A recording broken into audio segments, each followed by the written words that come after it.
maybe 3. And we're trying to see if we can get the chipping, do some chipping today, some pitching, bunker play, and then finish with some putting. And get you guys on the course and play some golf. So thanks again for coming out. So what we're going to talk about now is pitching. So a little bit of difference between pitching and chipping. So pitching, I almost kind of represent as, if you're getting ready to actually throw a softball.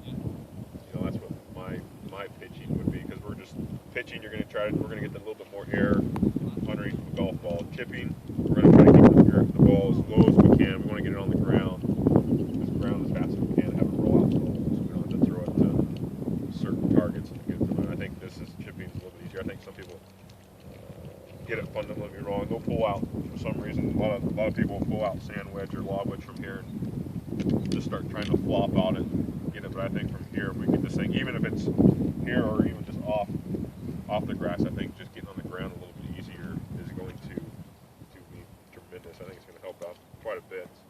I carry 4 wedges.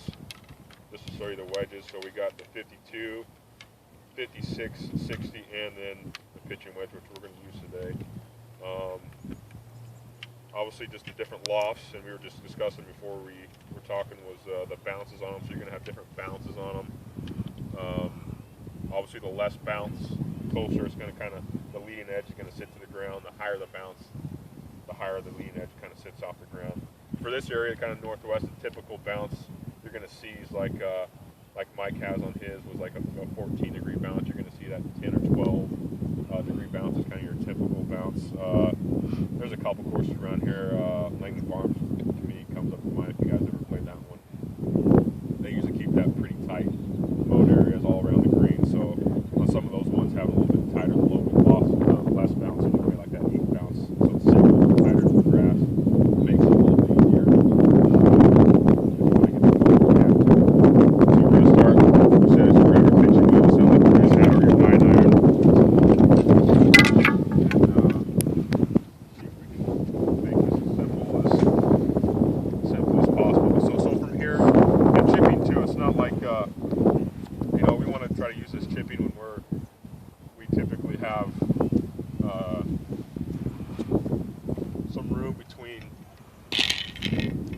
Ourself in the pin. And so if we're going for this one, it's still this, but it's from here I might want to add a little bit more loft or different club, because I'm going to land this a little bit softer, or you can uphill it, you can get it running. But typically it's one, if we have a little bit of room between us and the pin, we want to get on the ground a little bit sooner. I'm going to show you guys a couple different methods, and hopefully pretty simple, not change a whole lot with what we can show you with the loft and stuff. So basically we want to try to get chipping. We like to keep our feet pretty close together and have that ball, try to keep lining that ball off your back foot, okay? So back foot, feet close together. We don't want them wide, we want to try them close together. And we can dictate loft really at the start. We don't want to get here and start, see my wrist kind of rotate. We don't want to start hinging our wrist and open up that face a whole lot. We want to try to keep that face, I'm going to call it square to the ball. So if you hear square to the ball, we want to try to keep that face as square as we can to the ball. So pitching, that's where the difference is now pitching. So if I'm going to start pitching the ball, we're going to have a little wrist cock. So we want a little bit of loft coming in that ball. Chipping, other way, we want to try to keep it close. We want to keep that loft down, so we want to have that ball just kind of scooped up, get on the ground just a little bit sooner. And the path of it really, so we're going to have a little scope.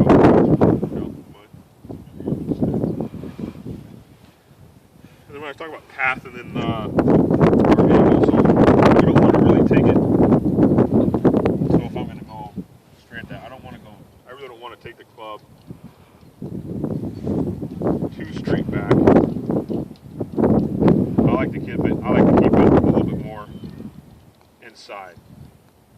A little bit inside the path. Down. And so think about that imaginary line with our waist we kind of talked about a little last time. We want to try to keep this club below that line. We don't want to get it above this waistline. If we start getting above that waistline again, it's going to get back into a little bit of chipping method. So try to keep that imaginary line going through your waist, and we want to try to keep it a below that waist and have our body just kind of rotate around that way. So we want to try to get feet close, ball back, a little inside of our line, not straight back, a little bit inside of our line.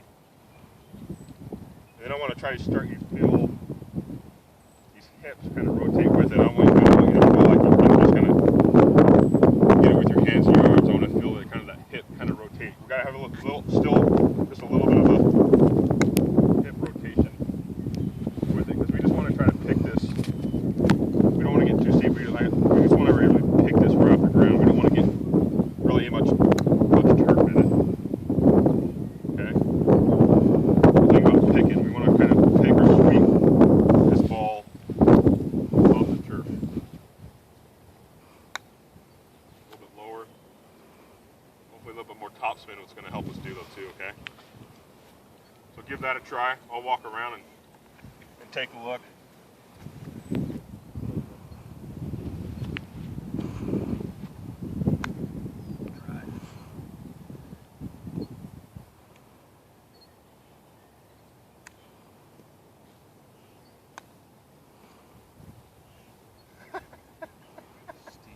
It took my pick. Are you going to that one? No, you're fine. I'll go to a different one. Leave it. Yeah. Actually, look, because if you keep, I like that little stroke because you're keeping that handle in here as well. You don't want to get forward here as long as you keep that handle. Like you got hand action in it.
trying to stay down.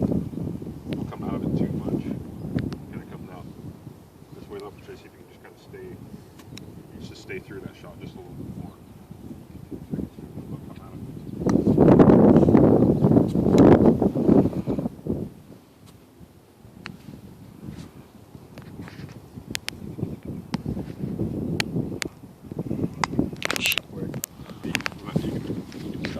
Okay.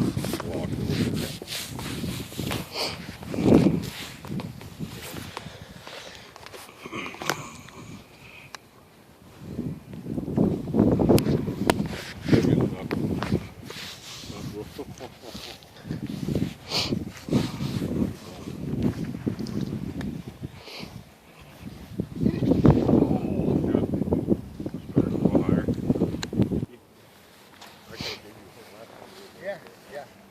Do you work on any? Yeah, actually.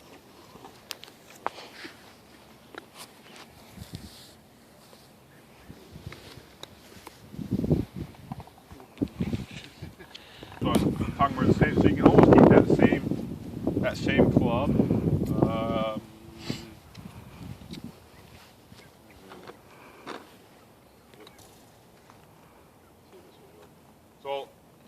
So now we don't have to change what we were talking about with trying to keep that head, inside and have, square to square. We can actually do the same thing without really changing the loft by doing this, rotating the hand, and we can actually start it. So we were talking about keeping that head square, hands forward a little bit, keeping that head nice and flush here. Now all I'm going to do is keep it still in the back of our stance. All I'm going to do is open the club at start. I'm just open the loft of it at the start of it. So we're just going to add a little bit of loft on this chip shot. So that first one we're trying to keep low, we're going to add just a little bit with that same club. So I'm going to change the loft at the start, but still try to keep it square to square. So I can still just change the loft at the start, but I can still keep it square to square. So the loft should be back there when I start with this. So I'm going to try to get this thing circle by just changing the loft. Well, I'll show you obviously the different version. Here's the first version we're talking about. A little bit lower.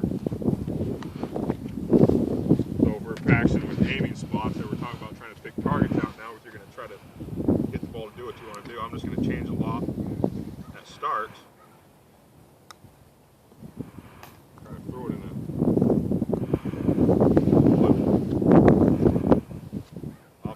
square to square.